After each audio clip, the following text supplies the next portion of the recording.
Welcome back for the final video of the New York State Coaches Safety Modules. In this module, we will review the NFHS rule changes for 2018-2019.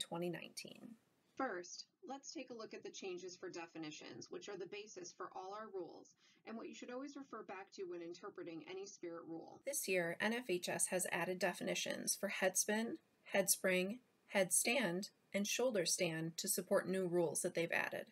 Definitions for non-release stunt and release transition/release pyramid transition have been revised to align with the definition of release stunt. They now all focus on contact, or the lack thereof, between the flyer and a person on the performance surface. With these changes, you can determine if a skill is a release if the flyer loses contact with everyone on the performance surface. Please note that when a flyer maintains contact with a bracer, which is another flyer, in a pyramid but loses contact with everyone on the performance surface, it's a release skill. Next, the definition for suspended roll has been revised. The phrase upright base has been removed, which allows bases of suspended rolls to now be lying on their back on the ground. This revision allows for a new variety of suspended roll inversions. Finally, the definition for Swedish fall has been revised such that it is no longer considered an extended stunt because the lowest point of support is the flyer's hands on the base's shoulders. With this in mind, let's talk about extended stunts. While NFHS has not revised the definition of an extended stunt or position, please be advised that two other elements should be taken into consideration. First is that the bases should be standing upright to be considered an extended stunt. And second, the lowest point of support of the flyer should also be taken into account. NFHS will consider revising the extended definition next year to reflect these elements. With this in mind, it's important to note that while the skills pictured meet the definition of an extended stunt, once you take into account the previously mentioned points, they will not be considered extended stunts. In the photo on the left, while the bases have their hands above their heads, the lowest point of support is the flyer's hands on the shoulders of the base, which is at prep level. In the photo on the right, the base is lying on the ground, so this will not be considered an extended stunt, although it meets the current definition. Finally, we will review the Rule 3 changes to the NFHS Spirit rules. Please note that since we're only reviewing the changes, you still need to read through the entire book and become familiar with them. There are a variety of videos on the NYSPHSAA Safety webpage that demonstrate many of these rule changes, so be sure to check them out. First, Section 1 has a rule addition with 3.1.11 addressing head wraps.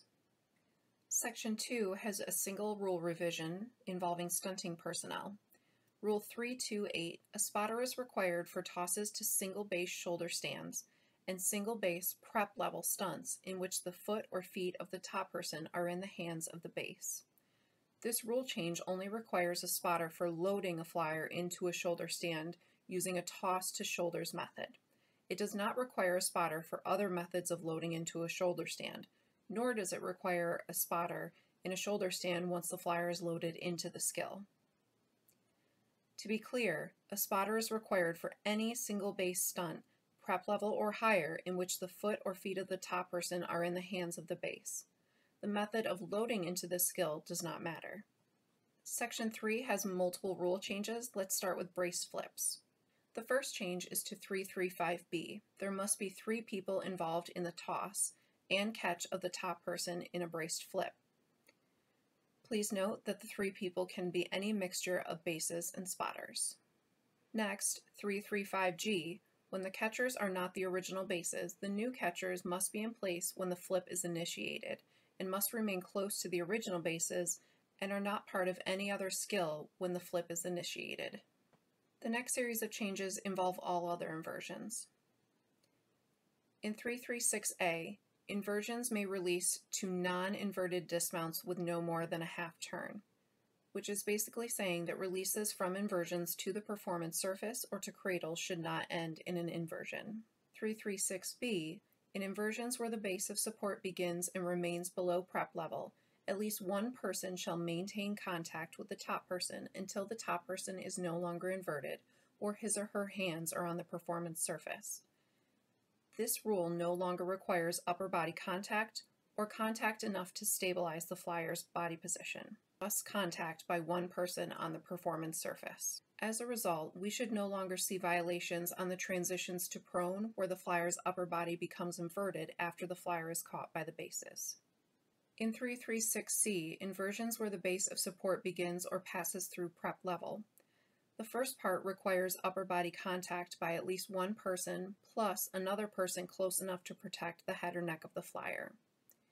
This second person can be a base or a spotter.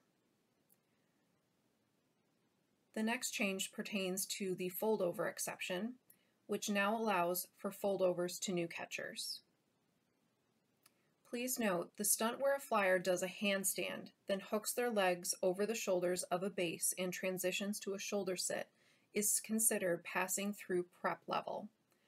Not with the shoulder sit, but when the flyer hooks their legs on the base and the base is grabbing the legs on their shoulders. Therefore, this stunt requires a person having upper body contact with the flyer for all or part of the transition from inverted to non-inverted. The base actually serves as the second person in a position to protect the head and neck of the flyer. There is one change to Section 5 on release transitions in 335. In braced release transitions, when the catchers are not the original bases, the new catchers are in place when the transition is initiated. They must also remain close to the original bases and are not part of any other skill at the time the release is initiated. Our final rule change is in Section 8 involving tumbling. Rule 388, headstands, head spins, and head springs, in which the hands are not used for support, are prohibited.